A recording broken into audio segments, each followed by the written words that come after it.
मोक्षमार्गस्य नेतारं विस्तारं कर्मभूभृतां ज्ञातारं विश्वतत्त्वानां वन्दे तद्गुणलब्धये। संवर के तथा निर्जरा के कारणों की चर्चा तत्वार सूत्र के 9वें अध्याय के माध्यम से हम सब कर रहे हैं। गुप्ती, समिति, धर्म, अनुप्रेक्षा, परिचय और चारित्र, ये सब संवर के कारण कहे, क्योंकि निश्चय से ये सब आत्मा का लक्ष्य, आत्मस्थिरता ही निश्चय, गुप्ती, समिति आदि होते हैं। और विकल्प की भूमिका में जो शुभ भाव उत्पन्न होता है, जिसको लेकर मन वचन काय का निरोध करने का भाव आदि आदि व्यवहार गुप्ती आदि होते हैं, उनको उपचार से संवर कहा जा रहा है। परमार्थ से वे सब पुण्यबंध के ही कारण होते हैं। अब निर्जरा के हेतु बताए जा रहे हैं। निर्जरा के हेतु बताया गया है तप, 10 बहिरंग तप और 10 अंतरंग तप, जिसमें अंतरंग तप की चर्चा विस्तृत है, जिसकी चर्चा यहाँ से चल रही है। अंतरंग तपों में भी जो प्रायश्चित, विनय, वैयावृत्य, इन तीनों की चर्चा हमने की। उनके 9, 5, 10 ऐसे भेदों की भी चर्चा हमने देखी। आज चौथा अंतरंग तप चलेगा। क्रम में 10वां तप है ये। 25वां सूत्र आज चलना है। देखते हैं, मैं 2-3 सूत्र एक साथ पढ़ूंगा, आप थोड़ा ध्यान देंगे। एक तो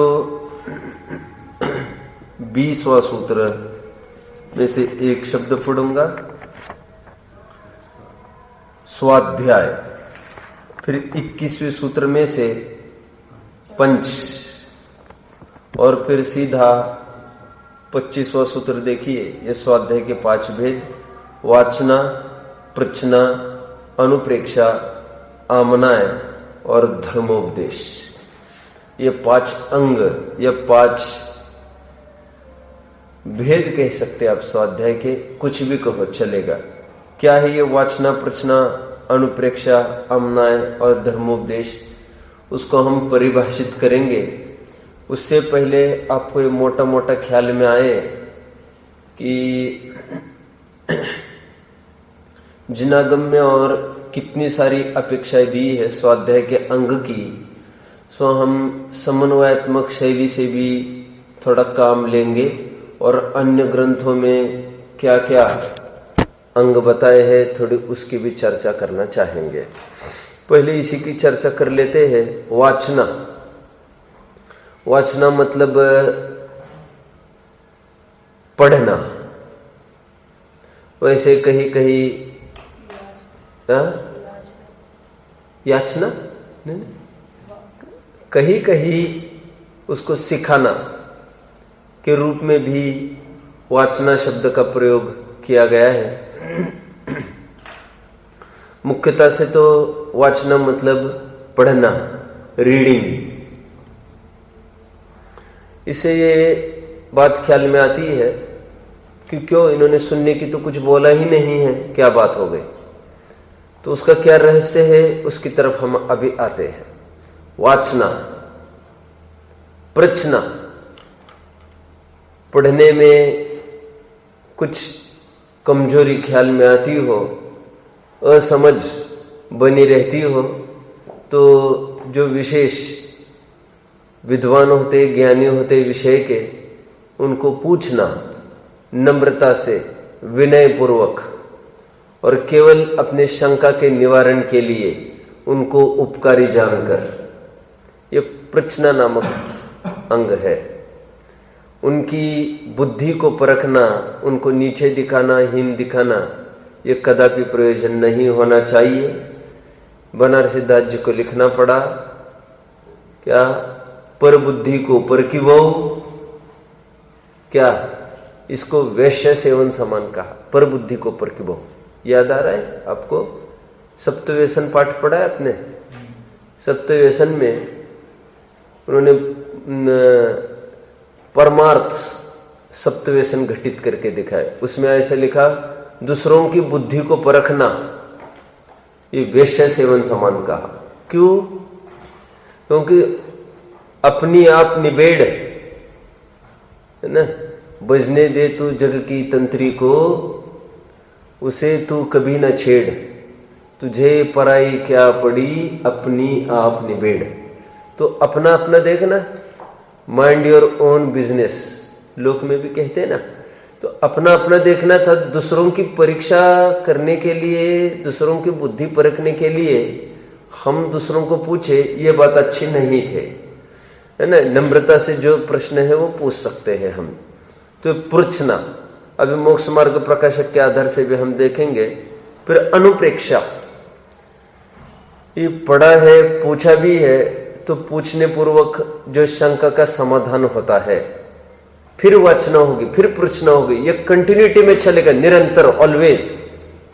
एक बारी वाचना और एक बारी पूछना हो गया ऐसा नहीं, ये एक दूसरों के पूरक है और अमर्याद काल तक चल सकते हैं, जब तक कि वो कंक्लूजन उसका यहां तक न आकर पहुंचे, निर्णय न हो जाए और वो अनुप्रेक्षा में प्रवेश ना करे। निर्णय होगा पहले, निर्णय मतलब प्रेक्षा, प्रेक्षा मतलब चिंतन, चिंतन का फल निर्णय होता है। और अनुप्रेक्षा मतलब बार बार चिंतन, प्रेक्षा, फिर अनुप्रेक्षा, ठीक है, बार बार चिंतन करना, coming to a particular conclusion. वाचना, प्रचना, अनुप्रेक्षा, फिर आमनाय, फिर एक पर्टिकुलर निष्कर्ष पर पहुंचने के उपरांत बार बार उसका घोलन मनन होना, रिपीटेशन, पाठ जिसको कहते हैं, जो कंठपाठ करते हैं ना, बार बार पढ़ते हैं उसको आमनाय कहते हैं। आमनाय, आमनाय मतलब होता भी है परिपाटी, परंपरा, तो बारंबार रिपीटेशन, ये भूल न जाए हम कोई चीज, तो ये चिंतन के स्तर पर भी हो सकती है और कंठपाठ के रूप में भी हो सकते हैं, मतलब मौखिक भी रूप हो सकते हैं और मन के स्तर पर भी हो सकते हैं। इसमें कुछ भी हर्जा नहीं है। वाचना, प्रचना, अनुप्रेक्षा, आमनाय, ठीक है। अनुप्रेक्षा ये निर्णय के लिए किया गया चिंतन था, और निर्णय के उपरांत फिर बार बार घोलन मनन उसका अथवा बोलना, ये आमनाय में हमने ले लिया। और तदुपरांत होता है उपदेश। हर एक की ताकत उपदेश की नहीं होती, ये जो गलियों से गुजरेगा उसी को वो उपदेश का अधिकारी होगा। सीधा पहले दिन आए और गद्दी पर बैठे, ये संभव नहीं है। मुझे अभी मुक्ति बता रही थी थोड़े दिन पहले, जाने के पहले, सुप्रीम कोर्ट का जज होने के लिए लायकात क्या, तो बोले कि हाई कोर्ट में कम से कम 10 साल की वकालत की हुई होनी चाहिए, बराबर। फिर हाई कोर्ट का कम से कम 5 साल जज रहा हुआ होना चाहिए। थर्ड, सुप्रीम कोर्ट में कम से कम 10 साल की वकालत की हुई होनी चाहिए। नाउ एलिजिबिलिटी उसकी हो गई, नाउ वी विल थिंक। अब पूरा जीवन तो उसमें इसने लगा दिया ना, अभी 10, 20, 25 साल उसकी कोर्ट कचहरी में गए और पढ़ने लिखने में गए होंगे 25, 30, 25 मान के चलो, मतलब 50 साल की उम्र में वो बनेगा सुप्रीम कोर्ट का जज, 50-55 में, और एक्सपायरी डेट उसकी 65 ईयर्स की है। बैठो, 65 साल का उसका वो निवृत्ति पीरियड, रिटायरमेंट काल कहा है। मुझे क्या कहना है, वैसे ही कोई नहीं बन सकता। देखो, मैं और एक बात कह रहा हूं आपको। मेरे पिताजी, मैं जब इंजीनियरिंग करके लौट के आया तो मेरे पिताजी का बहुत आग्रह रहा और बहुत नाराजी रही मेरे प्रति। वे ये चाहते थे कि मैं कोई केमिकल इंडस्ट्री खोलूं, तो उनका ये कहना था, और मुझे बैकिंग भी बहुत अच्छा था, सब पूरे इकोनॉमिकली कहो, ज्ञान के रूप में भी कहो, क्योंकि मेरे अड़ोस पड़ोस सब रिश्तेदारी पूरी केमिकल फैक्ट्रीज भी है, धनिक भी है, तो सबका बहुत मुझे बैकिंग रहा, आप तो चालू करो। और पापा जी भी ये कहते रहे, भाई इंजीनियर बनने का क्या औचित्य रहा।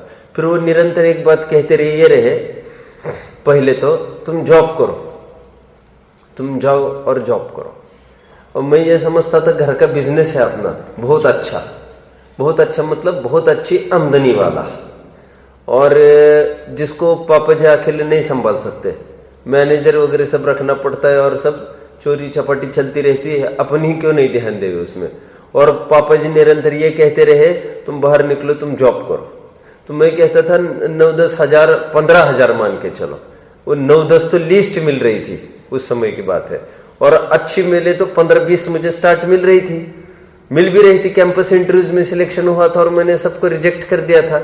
और बाद में फिर पापा जी ऐसे कहने लगे, तो फिर मैंने कहा कि नौकरी में क्या रखा है, तो नौकरी में कितना तो मिलेगा अपने को, अपन तो कितना कमा लेते बिजनेस में। तो पापा जी ये कहते थे मुझे, देखो उनकी सोच में कह रहा हूं, तो वे ये कहते थे, हम नौकरी किए बगैर नौकरों के साथ कैसे टैकल करना ये समझ में नहीं आता। एक एक कमी हमको समझना है तो हमको राइट उस चैनल से आना पड़ेगा। केमिकल फैक्ट्री का ओनर भी किसी को बनना है तो राइट वो नीचे से आया हुआ होना चाहिए, तो एकदम सफल इंडस्ट्रियलिस्ट वो बन सकता है। और सीधा जो गद्दे आकर संभालेगा उसको दाव पेच पता नहीं होते, जो धूप छाव झेली है, अप्स एंड डाउन्स देखे हैं, उसको पता नहीं होते जो अनुभवी लोगों ने। वो सीधा गद्दी पर बैठने की बात नहीं होती यहाँ पर। मैं क्यों कह रहा हूं यहाँ पर, बताओ, वो फर्म की वो गद्दी है, वो नीचे से आना पड़ता है ऊपर तक, तो एक एक कमी समझ में आती है। ये जो वर्कर स्ट्राइक करते हैं, लॉकआउट्स करते हैं, वो किस दम पर करते हैं, उनके बीच में पता रहकर चलेगा तुमको। तो कहते हैं ठीक उसी प्रकार हमको उपदेश नामक अंग को फॉलो करना है, तो हमको इससे गुजरना पड़ेगा। पहले वाचना, कितने साल की मेहनत चाहिए उसकी, तो जाकर वाचना प्रचना रुस पूर्वक उपदेश में आ सकता है। जब लोक में इतनी एक्सपीरियंस बता रहे हैं, यहाँ पर कितना एक्सपीरियंस होना चाहिए। इसलिए बहुत सारे विद्वानों का कहना है, ट्रेनिंग के रूप में कोई न बैठे ऊपर, वो पूरे उसको 6 द्रव्य 7 तत्व निमित्त उपादान निश्चय व्यवहार क्रमबद्ध परे 6 आवश्यक, ये 6 षटकारक वगैरह ये सब पता होना चाहिए, 4 अभाव वगैरह, उसके बिना वो नहीं बैठे। क्योंकि कितना बड़ा पद है, गंभीर पद है गणधर का, वो सीधा बैठेगा ऐसे कैसे चलेगा। तोतला बोलते बोलते वो यह सीखता रहेगा, इसके सीखने के बीच में, इसके सुधरने के बीच में कितने जन बिगड़ते रहेंगे। तो कहते ये हम अवसर नहीं दे सकते सीखने का, सीखो पहले अच्छे से, फिर मैदान में आना। यहाँ पर समझ में आता है, जब लोक में युद्ध चलाने में भी इतनी सावधानी रखी जाती है, यहाँ पर इतनी सावधानी क्यों ना रखे जाए। तो देखो भैया, पहले ये सब इससे गुजरना चाहिए। फाड़ू रोग हुए बिना कोई सफल लेखक नहीं होता। क्या बोला? फाड़ू रोग समझते आप? ये फाड़ू रोग दीदी ने बताया था। या ऐसा होता है इसमें कि एक लेखक था, अब उनकी तो नेचर है, कोई चीज लिखते हैं और वे ही स्वयं सेटिस्फैक्शन उनको होता नहीं है, तो 10 मिनट बाद उसको ही फाड़ के फेंक दे। उनका डस्टबिन देखो इतना भर के, और रात भर में देखो तो क्या लिखा है, क्योंकि पहली मान्यताएं सब उनकी वे ही खंडित करते जाते हैं। अरे नहीं, इससे ये ठीक है, इससे ये ठीक है, करेक्शन होता जाता है, डस्टबिन भरता जाता है, रात भर सोते नहीं है ये लोग। लेखक होने के लिए फाड़ू रोग होना चाहिए। फाड़ू रोग समझ में आता है अभी? ये नहीं, ये ठीक है, मैं निरंतर सुधार की गुंजाइश, निरंतर स्वयं में कमी दिखे तब तो ऊपर बढ़े। अभी देखिए उसको क्या किया उसकी माँ ने। उसकी माँ ने रिपोर्ट करी डॉक्टर को, बोले बहुत तकलीफ है इसकी, रात भर सोता नहीं, ऐसे ऐसे। बोले करता क्या है? बोले इसको रोग हो गया, फाड़ू रोग। क्या है फाड़ू? ये कागज वागज फाड़ता रहता है, ऐसा करता है। समझ गया? बोले समझ गया। उसके लिए क्या उपाय बताए फिर? हाँ, उसको बोला एक काम करो, उसको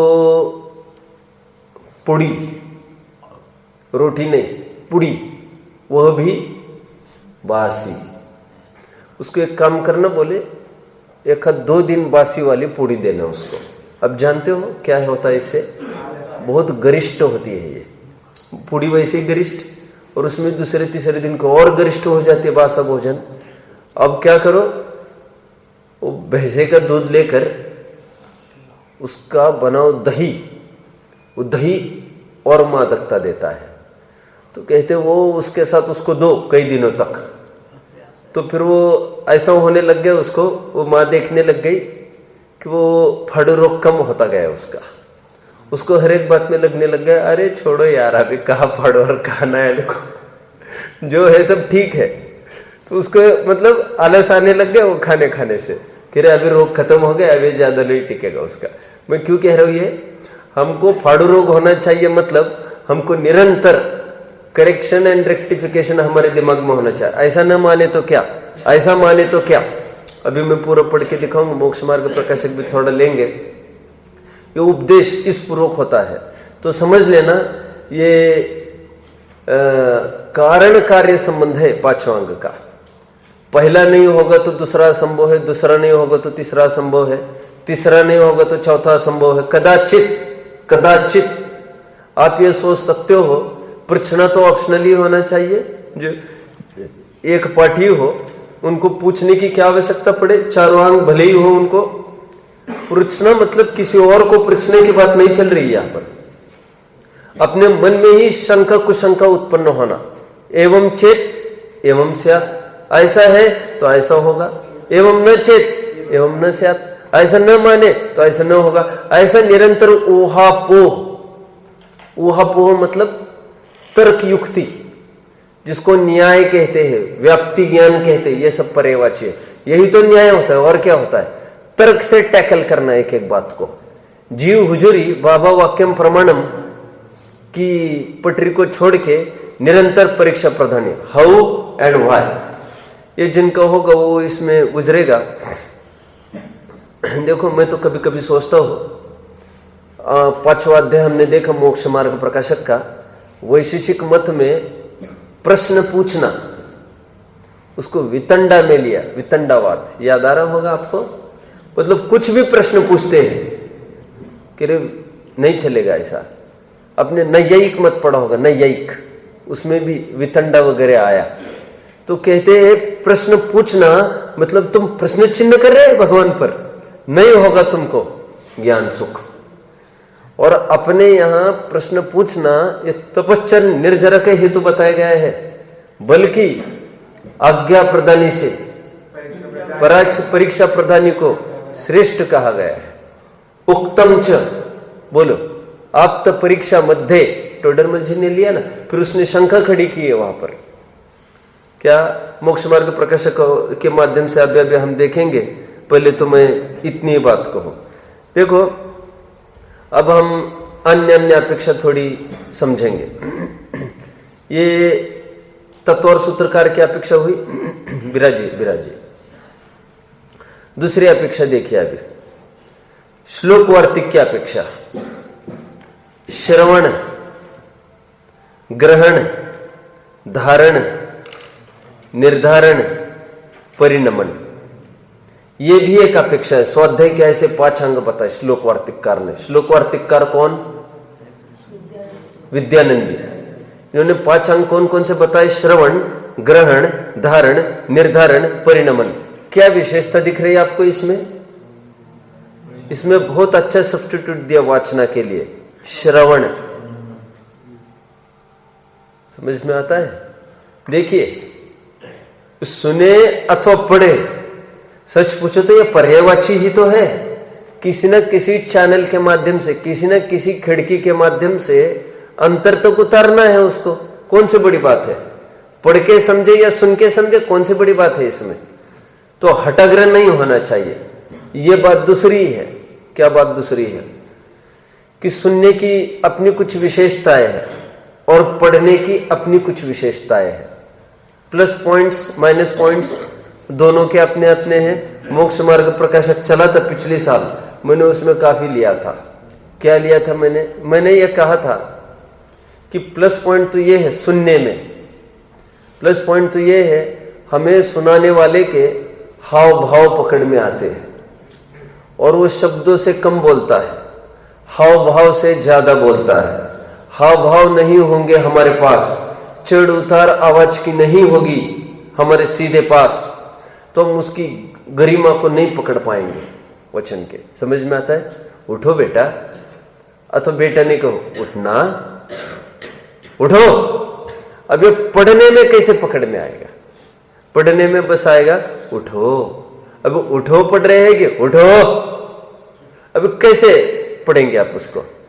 देखिए, ये इसलिए सुनने में जान आती है, इसलिए सुनने को बहुत कार्यकारी कहा है। क्यों? क्योंकि उसमें facial expressions matters more, action speaks louder than the voice होता है ना। तो एक्शन आपको देखने मिलेगा पूरा।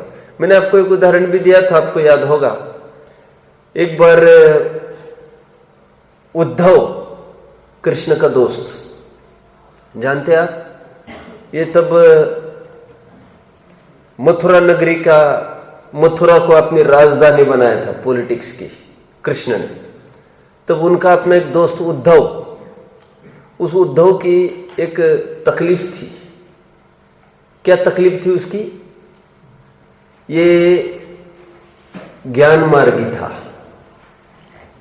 और भक्ति कुछ नहीं करता था, एकांत था ज्ञान का इसके पास। तो कृष्ण भी इससे परेशान रहता था थोड़ा, ये भक्ति वक्ति नहीं करता, बिल्कुल मेरी कुछ नहीं करता, ज्ञान ज्ञान में लगा रहता, आत्मा आत्मा में। अब जितने में एक संदेश आ गया उसको, उसके पास, कृष्ण के पास, ये जो गोपियां है ना, ये गोपियां वियोग में, कृष्ण के वियोग में बहुत दुखी है। तो कृष्ण ने कहा उद्धव को, जाकर देखकर तो आओ जरा क्या स्थिति है वहां की, एक रिप्रेजेंटेटिव मेरी तरफ से तुम जाओ और देखकर आ जाओ। तो वो गए वहां पर उद्धव।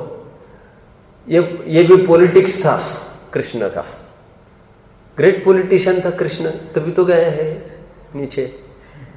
और सब छली था, महाभारत उसी ने कराया। अभी देखो उद्धव को भेजा एक पंथ दो काज कराने उसके। गोपियों की क्या तकलीफ थी? गोपियों की ये तकलीफ थी कि वे भक्ति का एकांत करती थी, तुलसीदास वाला मार्ग, एकांत भक्ति। और उद्धव की तकलीफ क्या थी? ये कबीर मार्गी, एकांत ज्ञान का मार्ग, अपने यहां का निश्चयाभास व्यवहाराभास। पकड़ रहे? तो दोनों की ये तकलीफ है, दोनों ने एक एक एकांत को ग्रहण किया है। तो उसने उद्धव को कहा, जाना जरा उनको, देखना क्या तकलीफ है उनकी। वो तो जानता था भक्ति की आती है उनकी, और भक्ति में विवल हो रही है कृष्ण के वियोग में। ये तो ये सोचा कृष्ण ने, ये जाएगा देखेगा गोपियों को, तो इसके भी माथा ठिकाने आएगा, भक्ति के क्या रूप रंग होना चाहिए इसको पता चलेगा, कितनी जादू है भक्ति में। और भाई ये उनको समझाए, ज्ञान का रस थोड़ा खिलाए कि भक्ति से क्या रखा है, तो उनको भी थोड़ा मिल जाएगा, दोनों को दोनों मिल जाएगा। ऐसे एक पंथ दो काज साधने का प्लान बनाया। अब गया उद्धव उनको समझाने। उद्धव लौट के आया तो कृष्ण ने पूछा क्या हाल है वहां पर? तो उसने क्या बोला मालूम? नेक कहू नैननी अनेक, नेक कहू बैननी अनेक कहू नैननी। क्या बोल रहे? नेक कहू बैननी अनेक कहू नैननी। अरे बोलो ना, क्या बोला गोपियों ने मुझे? कैसे बताऊं मैं? अरे बोलो ना क्या बोला? अरे बोले नेक कहू बैननी, वचन से तो बहुत ही कम बोला है उन्होंने, बस इतना ही। और बहुत बोला है उन्होंने आंखों के माध्यम से। और जो भी कीनी है दीनी हिचकीन सो। और बचा हुआ जो उनको कहना था वो हिचकी हिचकी के माध्यम से सब बोल दिया। क्या बोला के रूप में कहो तो एक शब्द ही नहीं लिख सकता रिपोर्टर के बस की नहीं है, ये मनोवैज्ञानिक के बस की है ये समझना। क्या क्या बोले वो पेज के पेज भर सकता है। इसलिए तो कवि नदी के किनारे बैठकर पुस्तक के पुस्तक पूरे करते हैं। प्रकृति बोलती ही है, उनको बोलता हुआ जो देखता है वो कवि होता है, और जो बोलने के वो थोड़ी कवि होते हैं फालतूपना। समझ में आता है? जो मुखरित करे उस मौन वस्तु को, जो ताकत रखे, वो सब बराबर। देखो तो गणधर यही तो काम करता है। क्या काम करता है? इसलिए तो सर्वोत्कृष्ट कवि है वो। क्या काम करता है? वो मौन को मुखरित करने की का उद्यम है पूरा उसका अपना। हालांकि वहां पर क्या फेशियल एक्सप्रेशन लेंगे, लेकिन केवल एक ओमकार में से सृजित हुई है ये पूरी द्वादशांत। मुझे क्या कहना है, एडवांटेज तो एक होता है किसका, सुनने का। अब वो पढ़ पढ़ के कैसे दिखाएंगे तुमको वो एक्सप्रेशन, और बची खुची कही है दीनी हिचकीन सो, और करे वचन से तो नहीं के बराबर बोला पॉजिटिव डिग्री, फिर कह रहे नैन से बहुत सारा बोल दिया, धराधर आंसू बह रहे थे, आंखों बोल रही ना उनकी, आंखें बहुत सारी बोलती है, चुप्पी साध कर बहुत कुछ बोला जा सकता है, और उससे ज्यादा कोई हिचकियां बोल रही थी उनकी, क्या कि आपकी उनको बहुत याद आ रही है। पकड़ रहे? अब देखिए, ये वर्णी जी का जो टाइपिस्ट था, वर्णी जी थे ना अपने सहजानंद वर्णी जी, उन्होंने एक टाइपिस्ट रख रखा था, बराबर प्रवचन चालू होता था ये धड़ाधड़ टाइप करता रहता था। उनकी ग्रंथशाला ही थी और उसकी भी इतनी स्विंग थी, प्रवचन के अकॉर्डिंग धड़ाधड़ टाइप करता जाता था पूरे मैटर को, और पूरे ग्रंथ ऐसे ही छपे हैं उनके। अब देखिए उनके ग्रंथ में आपको ऐसा मिलेगा कि हाँ आप बहुत सुखी हो जाएंगे, ब्रैकेट में लिखा मिलेगा हंसी, कि महाराज जी यहां पर थोड़ा मुस्कुरा रहे हैं, समझ में आता है। तो फिर अच्छा नहीं हुआ ये, फिर ब्रैकेट में लिखा मिलेगा महाराज जी ने खेद मुद्रा पूर्वक नीचे देखा है। क्यों ऐसा किया मालूम उन्होंने, क्योंकि वो भाषा कैसे बता पाएगी तुमको। देखो नहीं समझे आप लोग, नहीं समझ रहे? हाँ बहुत अच्छा। हंसी मतलब व्यंग्यात्मक शैली से बोल रहे हैं, ये इसमें से कैसे समझ में आएगा, वो तो लिखना पड़ेगा हंसी। मतलब उन्होंने उसमें जान डालने का प्रयास किया है, लेकिन ऐसी थोड़ी ना जान आती है वो कोई, और तो और वो ठेगड़े लगे जैसा होता है, और उसको देखकर हंसी आती है। ये क्या किया है इन्होंने, हंसी। फिर अपने गुरुदेव को लिखना पड़ेगा बार बार खकार। अरे एक बार हो गया एक, तो वो भी लिखना पड़ेगा फिर ब्रैकेट में। कहने की बात मेरी इतनी सी है कि सुनने के अपने अपने एक प्लस पॉइंट्स है, ठीक, अभी आगे। लेकिन सुनने के कुछ माइनस पॉइंट्स भी। क्या माइनस पॉइंट्स है और पढ़ने के प्लस पॉइंट दिखाना है कायदे से तो मुझे। जिनवानी को नित्य बोधिनी बताया गया है। अब जब चाहे उसको खोलो, उठाओ, पढ़ लो। प्रवचन आप कितने सुन सकते हैं दिन में?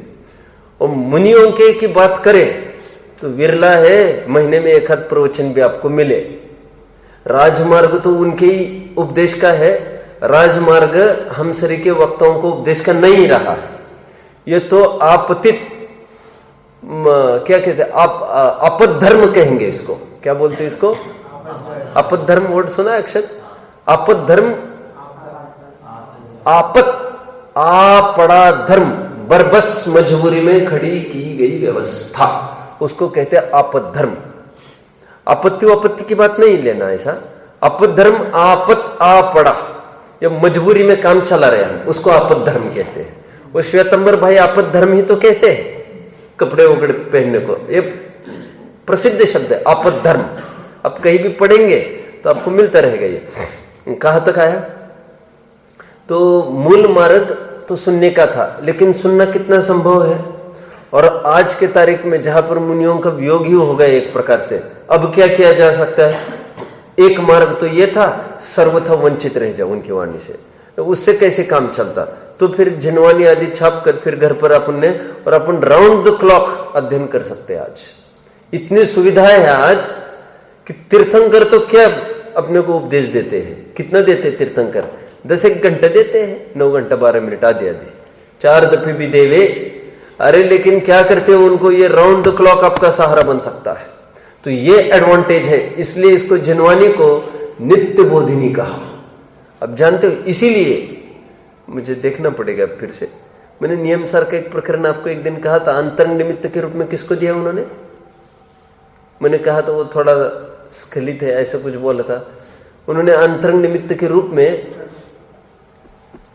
जिन शास्त्र, उसको अंतरंग निमित्त ले लिया सम्यक्तों में। क्या बोला?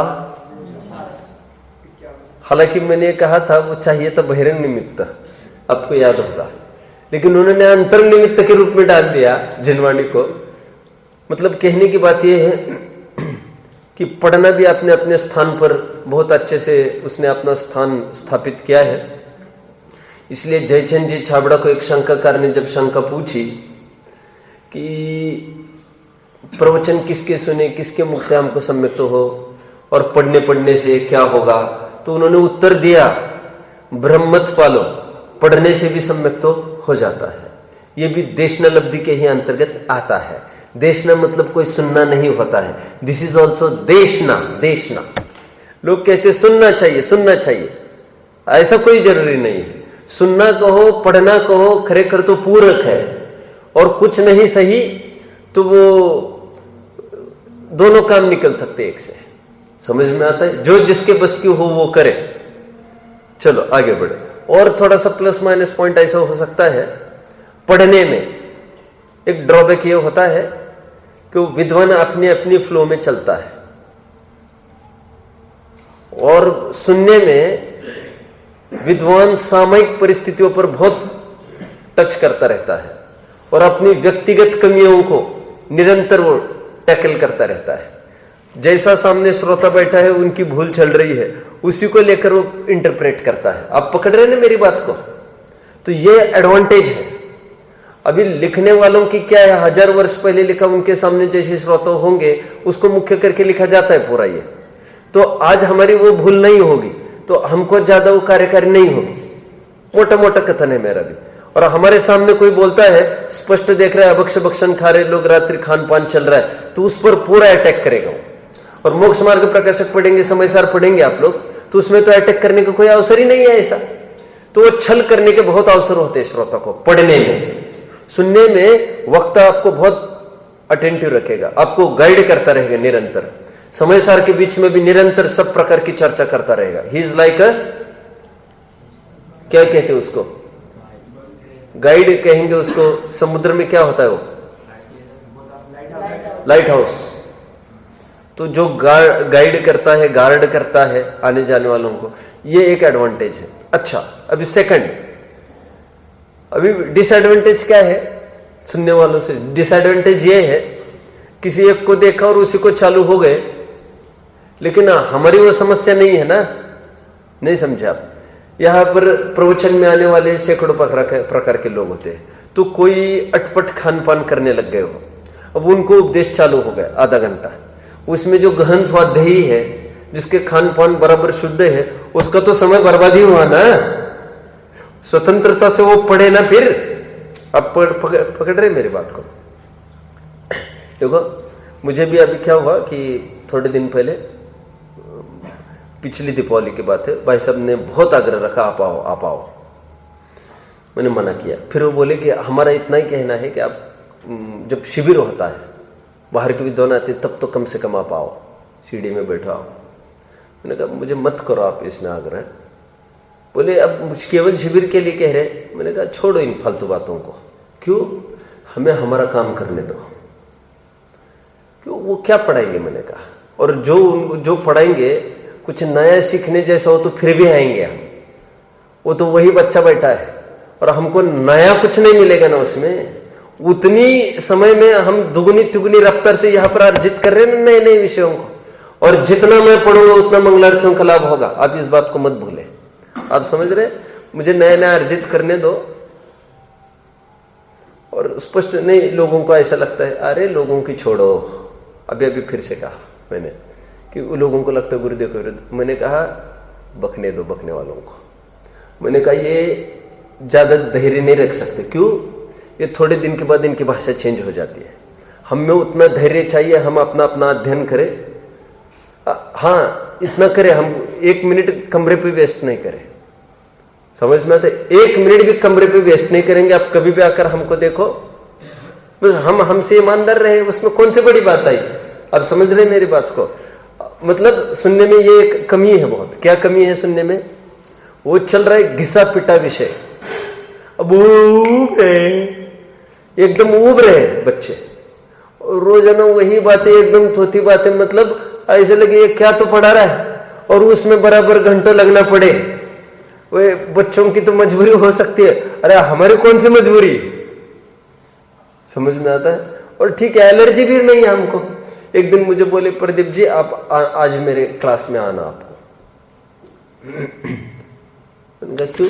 बोले मैं थोड़ा विषय चलाऊंगा सामायिक वगैरह। मैंने कहा मैंने भी चलाया, आप उसको देख लेना, मेरा भी विषय। नहीं बोले फिर भी नहीं, मैं तो सबको ही कहता हूँ, आप देखें मेरे विषय को, सब्जेक्ट को, आपको नया प्रमेय मिलेगा। तो फिर उन्होंने कहा नहीं मैं थोड़ा अलग प्रकार से देना चाहता हूँ, मैं चाहता हूँ आपको मिले तो आगे प्रोपोगेट हो। उनको बहुत विकल्प सत्ता में आ गया, अब नया कुछ मुझे मिला होगा ऐसा कुछ नहीं था। और फिर रही शैली की बात, शैली तो सबके अलग अलग रहती है, तो शैली में तो फिदा होने की कोई बात नहीं, विषय वस्तु क्लियर चाहिए सबको। आप पकड़ रहे मेरी बात को? सबके अपने, मैं क्यों बता रहा हूं इतना, आदिश आज आ गया है, मैं क्यों बता रहा हूं इतना, आदिश आज कम टुडे। मैं ये कह रहा हूं सुनना और पढ़ना सबके अपने अपने प्लस पॉइंट है, सबके आपके माइनस पॉइंट है। अब सोने लग जाओगे पढ़ते समय, ग्रंथ ने बोलेगा आदिश आदिश उठो, लेकिन प्रवचनकार बोलेगा नॉनसेंस फेलो गेट अप। हाँ चलो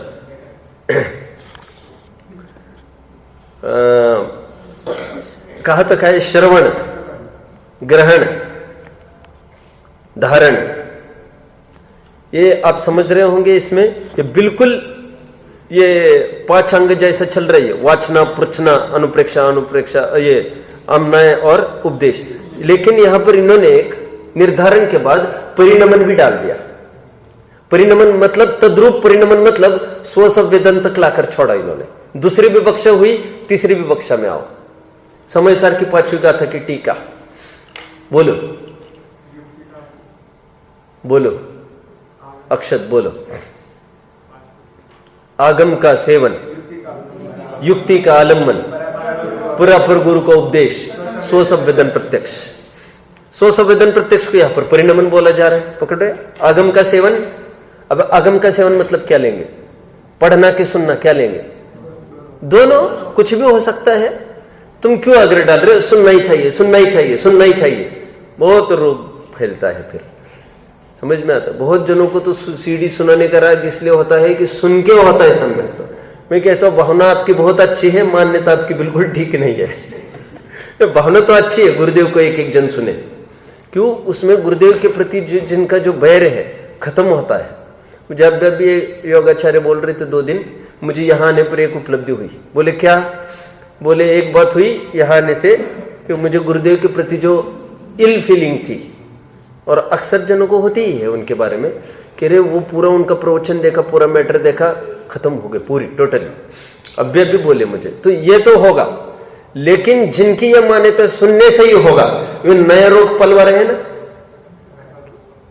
आप समझ रहे? अरे वो भी रिकॉर्डेड है कहीं, और वो आप सुना रहे हैं हमको। ये भी कहीं रिकॉर्डेड है लिखित रूप में, वो भी पढ़ ही रहे हैं हम। आप समझते हैं किसी की भाषा ही थोड़ी ना होगी ऐसा। जैसे आपने पढ़ा मैं आत्मा हूं, और मैंने कहा जानो मैं आत्मा हूं, तो नहीं साहब वो नहीं, ये कार्यकारी है, ऐसे कैसे होगा? वो तो जिसकी जिसके जो भाव है वो कार्यकारी होगा उसको। ठीक है चलो देखिए,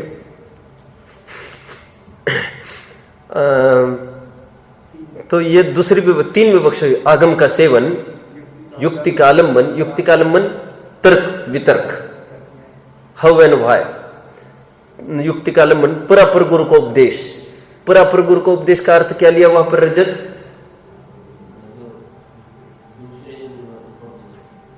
एक दूसरे गुरु और एक अपने गुरु, एक डीपीएस वाले और एक मंगलायतन वाले।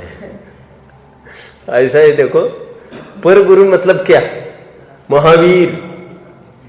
पढ़ा नहीं आपने? पूरा लिया मैंने।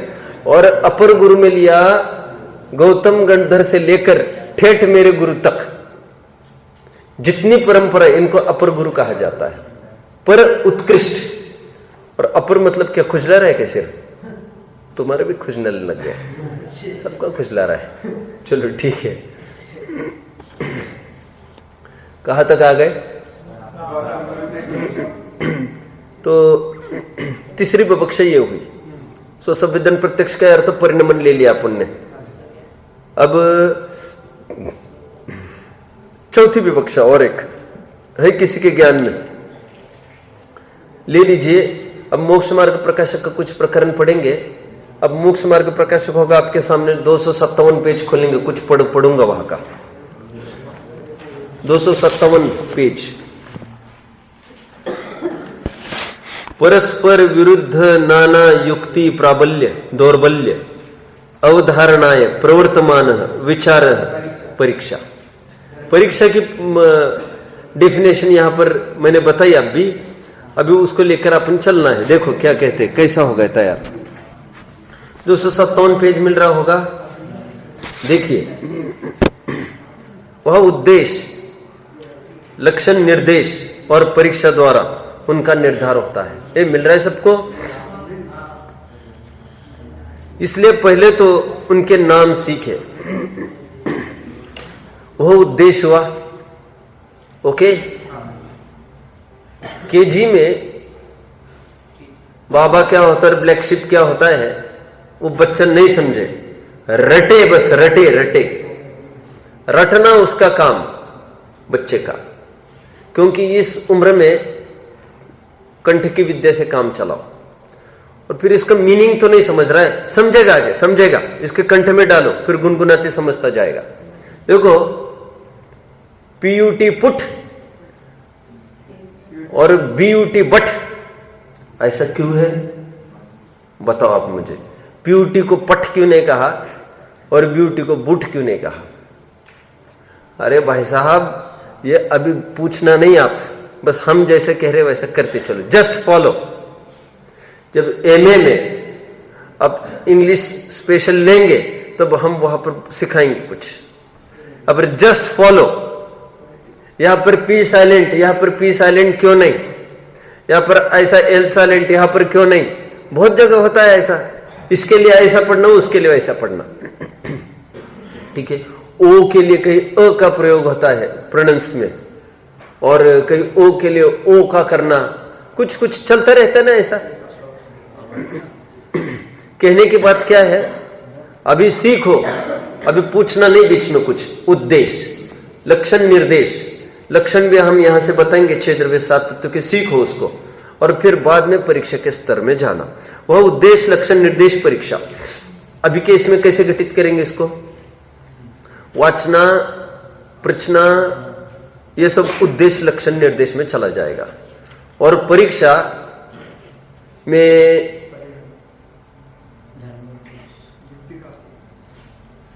अनुप्रेक्षा, परीक्षण, अनुप्रेक्षा, उसका फल आमनाय हो गई है। वैसे आमनाय में तो परीक्षण किए हुए वस्तु का घोलन मनन चल रहा है, और फिर वो वही मुखरित हो रहा है बाहर में।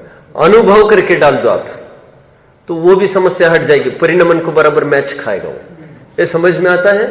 यहां पर परिणमन मतलब परीक्षा, ऐसे भी ले सकते हैं अपन, कोई बात नहीं। परीक्षा द्वारा उनका निर्धार होता है। निर्धारण भी एक अंग आया था, अभी निर्धार होता है। चलो, मतलब श्लोक वार्तिककार ने आत्मानुभव भी आगे बढ़ा दिया, ऐसा बोल सकेंगे अपन, कोई आपत्ति नहीं।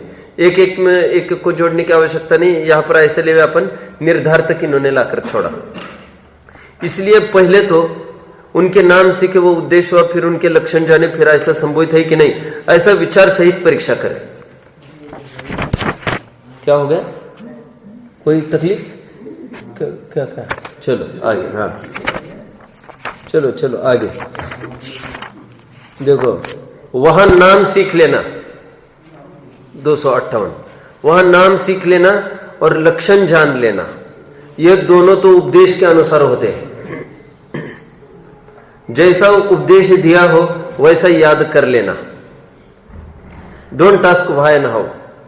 तथा परीक्षा करने में अपना विवेक चाहिए। Now don't keep quiet, just go on asking how and why. समझ में आता है? यहां पर शांत बैठना मना है और वहां पर बोलना मना है, बीच बीच में नहीं बोलना। समझ में आता है? वो पढ़ाते समय और बात में निरंतर पूछते रहना, फिर चुप नहीं रहना, दोनों बातें समझना। तथा परीक्षा करने में अपना विवेक चाहिए। सो विवेक पूर्वक एकांत में अपने उपयोग में विचार करें कि जैसा उपदेश दिया हो वैसा ही है, अन्यथा। परीक्षण की पद्धति कैसे चलती है बता रहा हूं। अनुप्रेक्षा मैं की प्रक्रिया बता रहा हूं। वहां अनुप्रेक्षकी के कह सकते हैं, वहां या वाचना प्रश्न के अंतर्गत भी ले सकते हैं, क्योंकि वाचना पूर्वक पूछना विचार के बिना नहीं होगी। प्रश्न पूर्वक वाचना बीच में एक वो आएगा ही विचार का एक स्टेशन। पैर ज्यादा मत हिलाओ तुम, उससे ठंड कम होने वाली है कि तू क्या समझता है? करे कि जैसा उपदेश दिया हो वैसे ही यह अन्यथा है। वहां अनुमान आदि प्रमाण से बराबर समझे। अतो उपदेश तो ऐसा है और ऐसा न माने तो ऐसा होगा। देखो, एवं चेत एवं स्यात् वाला प्रकरण आ गया, एवं न चेत एवं न स्यात्। सो इनमें प्रबल युक्ति कौन है, निर्बल युक्ति कौन है? जो प्रबल भाषित हो उसे सत्य जाने। अभी बोला ना, परस्पर विरुद्ध नाना युक्ति, प्राबल्य दौर्बल्य अवधारणाय। प्रबल कौन और दुर्बल कौन, यहां पर तो निर्बल शब्द का प्रयोग किया है और मूल परीक्षा मुख्य सूत्र का सूत्र है दुर्बल। तो कुछ भी चलेगा, उसमें कोई हार्ड एंड फास्ट नहीं। तो कौन सबल है, कौन दुर्बल निर्बल है, इसका निर्णय करना। ठीक है, कहां तक आए? जो प्रबल भाषित हो उसे सत्य जाने, तथा यदि उपदेश में अन्यथा सत्य भाषित हो अथवा उसमें संदेह रहे, निर्धार न हो, तो जो विशेषज्ञ हो उनसे पूछे अगेन, और वे उत्तर दे। आदेश ध्यान दो जरा, तो उत्तर दे, उसका विचार करे। इसी प्रकार जब तक निर्धार न हो तब तक प्रश्न उत्तर करे, अथवा समान बुद्धि के धारक हो उनसे अपना विचार जैसा हुआ हो वैसा कहे। अच्छा, आप लोग ये करते हुए बहुत अच्छा है, आपस में चर्चा विषय की, बहुत अच्छा लगता है ये सब। चलो, तो जो विशेषज्ञ हो उनसे पूछे और वे उत्तर दे, उसका विचार करे। इसी प्रकार जब तक निर्धार न हो तब तक प्रश्नोत्तर करे, अथवा समान बुद्धि धारक हो उनसे अपना विचार जैसा हो वैसा कहे और प्रश्नोत्तर परस्पर चर्चा करे, तथा जो प्रश्नोत्तर में निरूपण हुआ हो उसका एकांत में विचार करे। बार बार विचार पे आए हैं। इसी प्रकार जब तक अपने अंतरंग में जैसा उपदेश दिया था वैसा निर्णय होकर भावभाषित न हो तब तक इसी प्रकार उद्यम किया करे। भाववासना परिणमन में डाल सकते हैं अपन अभी। ठीक है, और एक विवक्षा हो सकती, कितनी विवक्षा हुई अपनी? आयुष 4। और एक विवक्षा है कोई? शब्दार्थ। शब्दार्थ, पहले शब्द का अर्थ समझो, वर्ड टू वर्ड अर्थ समझो। कत्ता, कुत्ता नहीं, कत्ता करता है, यह अर्थ शब्दार्थ। फिर नयार्थ, कौन से नए से कर्ता बोला और कौन से नए से अकर्ता बोला। शब्दार्थ, नयार्थ, मतार्थ, कौन से मतवादी का खंडन किया, जो सर्वथा अकर्ता मानते हैं सांख्यवादी, उनका खंडन हुआ। आगमार्थ, और भी कहीं लिखा है क्या कर्ता? हाँ, यह परिणमति सा कर्ता समयसार में लिखा है। भावार्थ, उसका भाव क्या जानना, जो भी अपराध हो रहा है उसके लिए रिस्पॉन्सिबल मैं हूं, दूसरों का गला मत घोटो। गलती आप करे, औरों के दोष औरों के माथे मड़े, जिनाज्ञा माने तो ऐसी अनीति संभवे नहीं।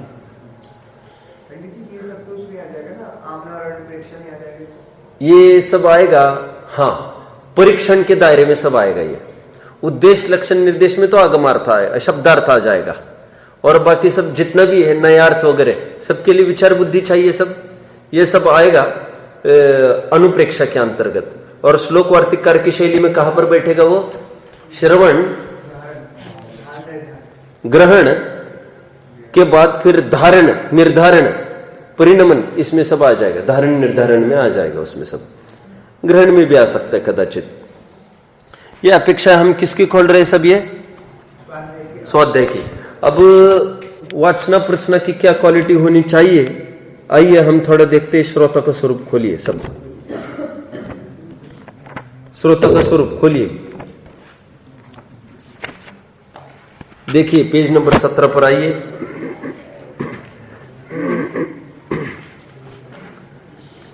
अब श्रोता का स्वरूप कहते हैं, ये पूरा पढ़ लेना इसको, और उसको देखो महत्वपूर्ण में पढ़ रहा हूं। मुझको इतनी बातों का निर्णय करके कुछ मेरा हित हो सो करना। आगे ऐसे विचार से उद्यमवंत हुआ है, शिथिल नहीं है। पुनश्च इस कार्य की सिद्धि शास्त्र सुनने से होती है, ऐसा जानकर अति प्रीति पूर्वक शास्त्र सुनता है। इसमें 5 लब्धि भी घटित कर सकते। प्रीतिपूर्वक विशुद्धि लब्धि तक आया, क्षय विशुद्धि, और फिर शास्त्र सुनना, देशना लब्धि, 5 लब्धि भी गठित कर सकते भैया, इसमें करता है। ये छठवा 7वां विवक्षा होगी। कुछ पूछना हो सो पूछता है, पृछना, तथा गुरुओं के अर्थ कहे अर्थ को अपने अंतरंग में बारंबार विचारता है। बोलो, अनुप्रेक्षा, बार बार विचारता, अपने विचार से सत्य अर्थों का निश्चय करके आमना है, निश्चय करना और फिर बार बार उसको भूलना, जो करते हुए उसको उद्यमी होता है। ऐसा तो नवीन श्रोता का कार्य है। आगे पुराना श्रोता क्या करे, देखे, नाना शास्त्र सुनने से जिनकी बुद्धि, मैं अभी ये दिखाऊंगा कि ये पढ़ने वाला ही उपदेश का अधिकारी है, समझने वाला। एक पूर्व की दूसरांग होता है, कहा था पुनश्च जो श्रद्धा जैन श्रद्धान की गाढ़ श्रद्धा नहीं है, तथा नाना शास्त्र के सुनने से जिनकी बुद्धि निर्मल हुई है, आदि आदि। अति विनयवान होकर प्रश्न पूछता है, पृछना के लिए ये मैंने पढ़ा, तथा परस्पर अनेक प्रश्नोत्तर कर वस्तु का निर्णय करता है। परस्पर मतलब अपने दिमाग में, अंदर के अंदर, शास्त्राभ्यास में अति आसक्त है, धर्म बुद्धि से, ये अलग बात है।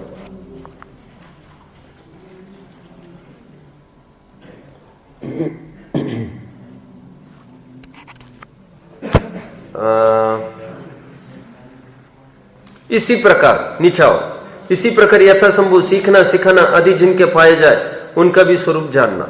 इस प्रकार शास्त्र का वक्ता श्रोता स्वरूप सो उचित शास्त्र को उचित वक्ता होकर वाचना, उचित श्रोता होकर सुनना योग्य। कितनी बढ़िया बात है क्या? सो उचित शास्त्र को उचित वक्ता होकर वाचना, उचित श्रोता होकर सुनना योग्य है। उचित 3 दफे आया, और भी आप पढ़ लेना, देख लेंगे। ओम नमः।